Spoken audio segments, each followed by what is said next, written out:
Aujourd'hui je voulais vous parler des 6 profils d'enfants précoces, dits haut potentiel, et ceux que je rencontre en cabinet, ceux que je ne rencontre pas. Alors attention, ces profils sont donnés à titre indicatif. Évidemment, un enfant ne va pas cocher toutes les cases de la précocité, il peut en avoir d'autres, il peut appartenir à plusieurs profils, bref, là c'est juste à titre d'indication. Donc le premier profil que je ne vois pas souvent au cabinet, c'est un profil d'enfant qui travaille bien, qui n'a pas de problème, qui est premier de sa classe, qui aime aller à l'école, les devoirs ne sont pas un souci, peut-être un peu perfectionniste, peut-être un peu dans la compète, mais rien de bien grave.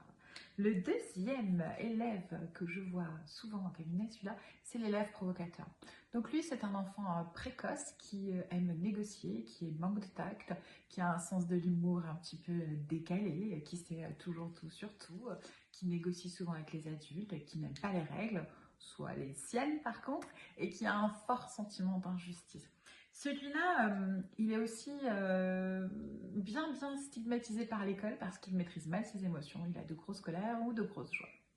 Le troisième petit profil que je vois quand même un petit peu au collège, ce sont les profils caméléons. Ce sont en général des filles qui en primaire passent sous les radars. Elles sont discrètes, elles travaillent bien, elles sont mignonnes, on ne les entend pas, elles sont calmes, réservées. Et au collège, ça commence à être pour elles un peu compliqué.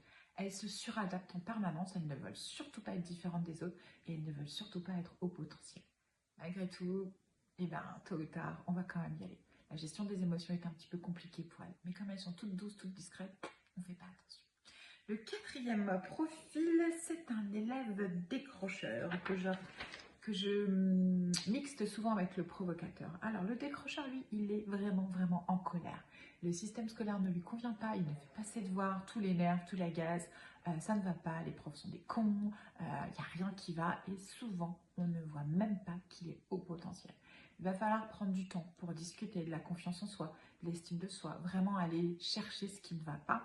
C'est des enfants qui dérangent, qui ont beaucoup de rancœur, qui se sont fait casser plus ou moins par le système scolaire parce qu'ils ne rentrent pas dans ces fameuses cases. Donc eux, quand je les ai, tempête et fiesta. L'élève doublement exceptionnel, alors celui-là aussi je l'ai souvent, c'est nos 10 HP, nos TDAH, HP, les autistes aussi HP. Donc cette double casquette fait qu'on a affaire à un enfant très intelligent mais qui n'arrive pas à passer à l'écrit. Par exemple les dyslexiques, voilà, ils ont beaucoup de difficultés à écrire et du coup ils passent sur l'ordi. Mais c'est des enfants qui se suradaptent, qui sont souvent fatigués et qui sont vraiment exceptionnels parce qu'ils pigent quand même super rapidement. Donc les 10 peuvent être HP, même si on ne voit pas au whisky.